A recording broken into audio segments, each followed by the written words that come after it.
Assalamualaikum warahmatullahi wabarakatuh. Perkenalkan nama saya Adil Zakaria dengan NIM 22053560043 dari Prodi Teknik Informatika angkatan 22 offering A. Di sini saya akan menampilkan hasil review saya terhadap 5 artikel tentang educational data mining.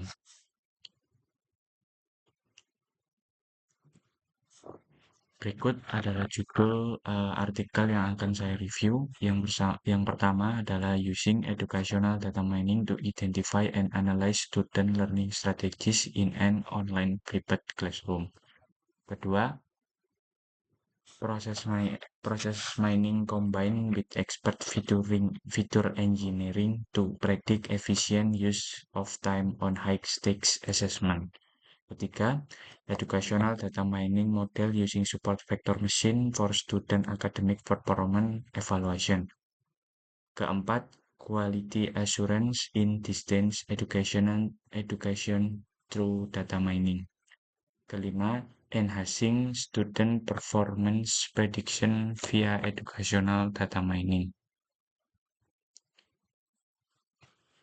Ya, dari kelima judul yang sudah ditampilkan, dari kelima judul ini sudah cukup menjelaskan isi dari artikel tersebut karena mengandung ya apa yang akan diteliti, kemudian subjeknya apa, objeknya apa, dan menggunakan metode seperti apa, dan kasus yang ingin diteliti itu apa.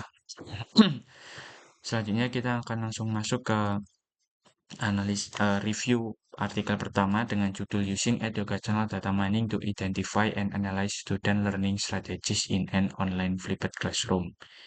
Ya, artikel ini mengkaji tentang teknik penggunaan data educational data mining untuk mengidentifikasi dan menganalisis strategi belajar mahasiswa dalam kursus online Flipped Classroom pada mata kuliah spreadsheet ya, seperti yang ditunjukkan oleh judul. Latar belakang penelitian ini adalah kebutuhan untuk memahami pola belajar mahasiswa dari aktivitas pembelajaran guna meningkatkan desain instruksional kursus online.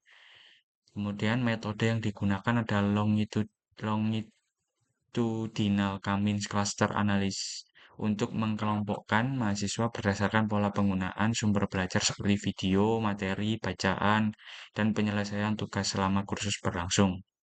Hasil penelitian menunjukkan bahwa mayoritas mahasiswa mengikuti strategi belajar tertentu seperti kelompok knowledgeable confident yang dalam artikel juga disebutkan, yaitu mahasiswa yang cenderung langsung mengerjakan tugas dengan sedikit menonton video, dan ada kelompok lain yaitu novice careful yang lebih banyak membaca dan menonton video terutama pada materi yang sulit.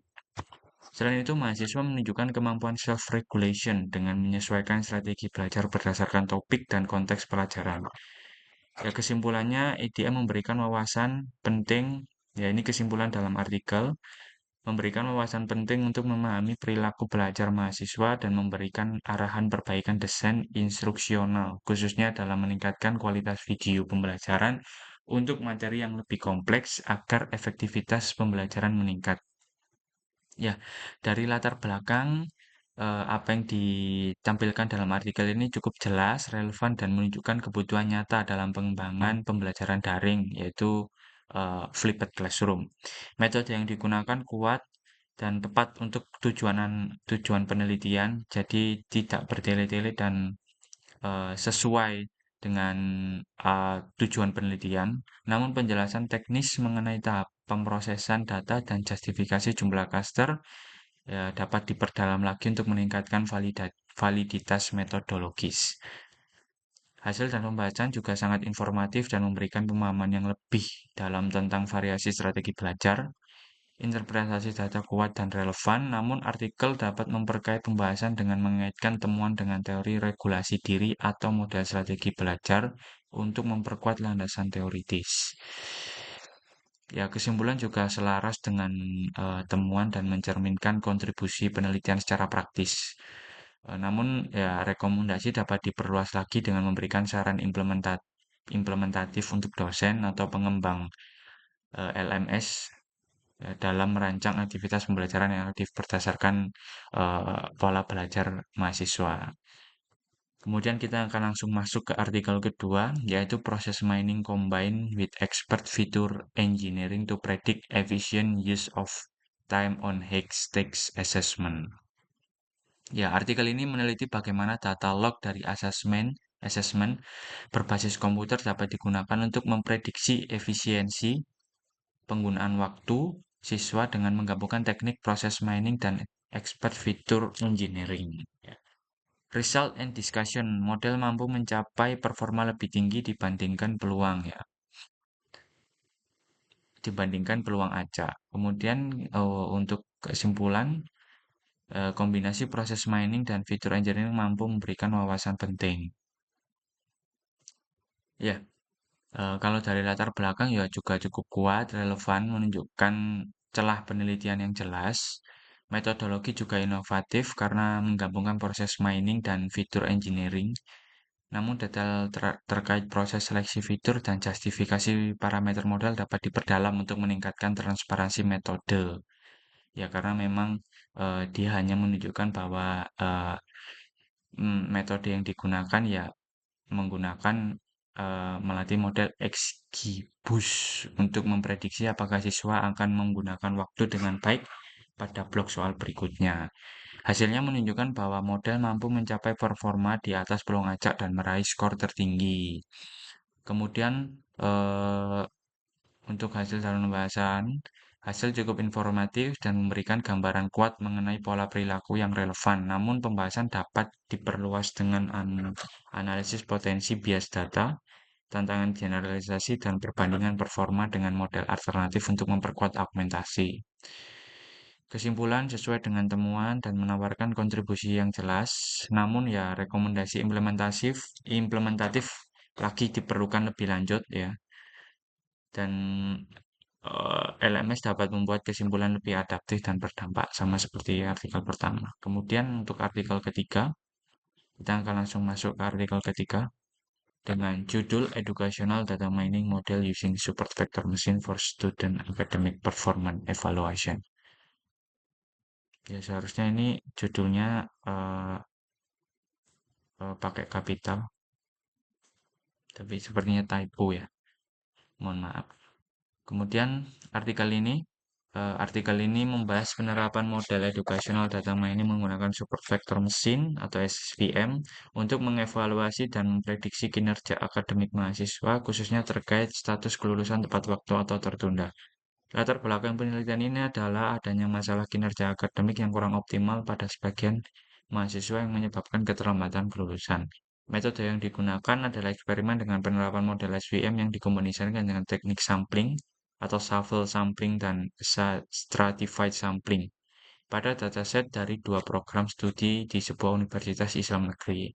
Hasil menunjukkan bahwa model SVM dengan shuffle sampling pada dataset bahasa Arab dan sastra atau BSA serta model SPM dengan stratified sampling pada dataset manajemen pendidikan Islam MP atau MPI memberikan performa sangat baik dengan akurasi dan area under the curve di atas 90%.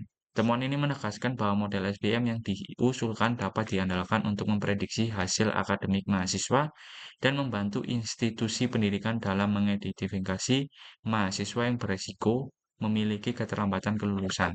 Kesimpulannya, penggunaan model SVM berbasis sampling efektif untuk mengevaluasi dan prediksi kinerja akademik mahasiswa sehingga dapat mendukung pengambilan keputusan dalam peningkatan kualitas.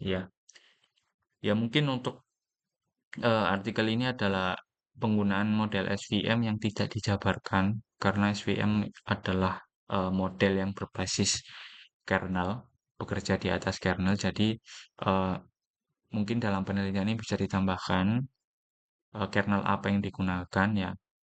Kalau dalam SVM ada kemungkinan sekitar 4 ya, kernel linear, polinomial, RBF, dan sigmoid. Mungkin bisa dijadikan eh, untuk penelitian selanjutnya untuk penggunaan model SVM dengan kernel apa, dengan kernel jenis apa. Secara umum ya latar belakang result and conclusion yang menunjukkan keselarasan. Ya, lagi-lagi latar belakang juga menunjukkan bahwa ini cukup relevan dengan studi kasus nyata. Juga eh, dalam hasil juga dijabarkan bahwa disajikan dengan jelas dan didukung angka performa yang baik. Ya, mungkin untuk eh, saran selanjutnya ya mungkin hanya penggunaan SVM jenis kernel apa. Kemudian kita akan langsung masuk ke artikel keempat. Artikel keempat dengan judul Quality Assurance in Distance Education Through Data Mining. Oke, artikel keempat. Artikel ini meninjau kualitas pendidikan jarak jauh di Bali Gesir University dengan menganalisis data besar yang tersimpan di Learning Management System menggunakan metode Educational Data Mining. Melalui pendekatan CRISP-DM, peneliti mengevaluasi perilaku pengguna, pola aktivitas pembelajaran, penggunaan perangkat, interaksi dalam kelas daring, serta praktik penilaian sepanjang semester 2021 sampai 2022. Hasilnya menunjukkan variasi signifikan dalam pemanfaatan LMS antara fakultas, kecenderungan tinggi penggunaan materi digital, rendahnya penggunaan kamera dan screen sharing dalam perkuliahan, meningkatkan aktivitas saat periode ujian, serta ketergantungan sebagian mahasiswa pada peringkat mobile. Studi ini menegaskan bahwa analitik data dari LMS sangat penting untuk memantau partisipasi, meningkatkan sumber belajar, memperbaiki strategi pengajaran, dan memperkuat layanan bimbingan, sehingga dapat meningkatkan kualitas dan efektivitas pendidikan jarak jauh secara keseluruhan. Latar belakang menunjukkan urgensi evaluasi pendidikan jarak jauh yang pasca pandemi yang ini juga sangat relevan terhadap bagaimana apa ya kehidupan pendidikan setelah pasca pandemi. Kemudian metode CRISP-DM tepat untuk analisis data skala besar, namun artikel dapat lebih rinci dalam menjelaskan proses pembersihan data dan pemilihan variabel agar replikasi studi lebih mudah dilakukan. Ya, seperti SVM yang hanya menggunakan model SVM tidak dijelaskan SVM pada kernel apa. Bagian hasil kuat, informatif, dan menyajikan pola nyata berdasarkan data besar. Namun, pembahasan bisa diperkuat dengan menghubungkan temuan dengan teori belajar atau literatur pembelajaran daring untuk memperjelas implikasi pedagogis ya, seperti artikel kedua. Kemudian, kesimpulan tepat dan sejalan dengan hasil. Namun, artikel dapat lebih kuat jika menawarkan rekomendasi implementatif bagi fakultas atau institusi ya. Semuanya hampir sama. Ya.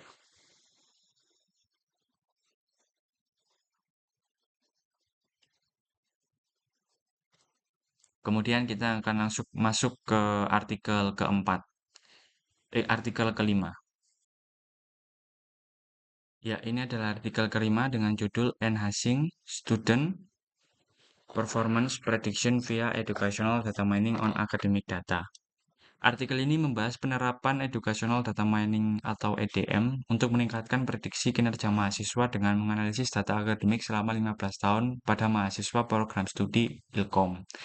Latar belakang penelitiannya adalah kebutuhan untuk memahami faktor-faktor yang mempengaruhi kinerja mahasiswa dalam skema penilaian relatif yang berbeda dari skema penilaian absolut yang umum digunakan dalam studi sebelumnya. Metode yang digunakan melibatkan eksplorasi fitur-fitur baru dari data historis yang panjang untuk memprediksi kinerja masa depan dan mengidentifikasi mahasiswa yang berisiko.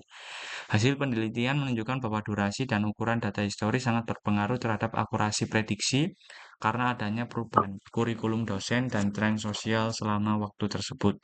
Selain itu, memprediksi nilai pada mata kuliah lanjutan berdasarkan nilai pada mata kuliah prasyarat awal lebih menantang dalam skema penilaian relatif kinerja. Penilaian relatif karena kinerja mahasiswa juga dipengaruhi oleh performa rekan sejawatnya. Kesimpulannya, EDM dapat memberikan wawasan penting untuk memprediksi kinerja mahasiswa dan mengidentifikasi area kritis yang perlu perbaikan dalam pendidikan.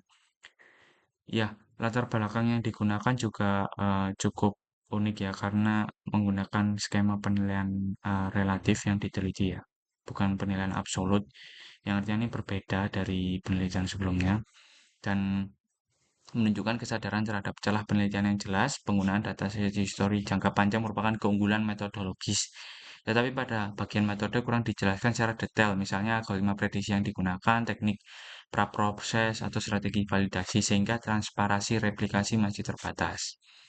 Hasil dan pembahasan kuat karena menunjukkan pemahaman mendalam tentang variabilitas data historis. Namun, analisis komparatif antara model atau pendekatan alternatif masih kurang, sehingga sulit menilai keunggulan metode yang digunakan dibandingkan pendekatan EDM lain. Kesimpulan akurat dan konsisten dengan temuan penelitian, namun rekomendasi implementatif lagi-lagi masih dapat diperkuat, misalnya terkait bagaimana institusi sebaiknya memanfaatkan hasil prediksi dalam kebijakan akademik atau intervensi mahasiswa beresiko. Mungkin cukup sekian presentasi review 5 artikel yang sudah saya baca. Mohon maaf apabila ada kesalahan penyampaian, salah kata. Atas perhatiannya saya ucapkan terima kasih. Wassalamualaikum warahmatullahi wabarakatuh.